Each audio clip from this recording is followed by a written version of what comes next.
বৈষম্যবিরোধী আন্দোলনে শহীদ হওয়ার 4 মাসেও শোক কাটেনি গার্মেন্টস কর্মী রুবেল হোসেনের পরিবারের। এখনও প্রতিদিন ছেলের ছবি আগলে বিলাপ করেন বাবা মা। তারা বলেন, শেখ হাসিনাকে দেশে ফিরিয়ে এনে বিচারের আওতায় না আনা পর্যন্ত এই শোক থামবে না। এলাকাবাসীর দাবিও একই রকম। 5 আগস্ট আওয়ামী লীগ সরকারের পতনের পর ঢাকার আশুলিয়ায় বিজয় মিছিলে অংশ নিয়েছিলেন গার্মেন্টস কর্মী রুবেল, কিন্তু সেই সুখ বেশিক্ষণ ধরে রাখতে পারেননি। অজানা গন্তব্য থেকে আসা গুলি কেড়ে নেয় তার প্রাণ। ওরা আনন্দ মিছিল নিয়ে রোডে নামছিল, তখন ওই পুলিশ বাহিনী গুলি করছে। মরা আছে, জিন্দা লাশ আছে না, ওইভাবে বাচ্চা আছে, ওটাকে বাঁচা বলে না।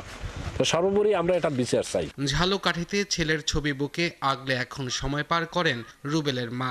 জানান, অভাবের সংসারে সচ্ছলতা আনতে রুবেল গিয়েছিলেন ঢাকায়। তিনি চান তার ছেলেকে যারা হত্যা করেছে তাদের সর্বোচ্চ বিচার হোক। আমি বিচার চাই, আর আমি শেখ হাসিনার বিচার চাই। শেখ হাসিনার উদ্দেশ্যে অঠারে যারা গুলি করছে তাদেরকে যেন সুষ্ঠু তদন্ত করে তার বিচার করে, এই আমরা কামনা করি।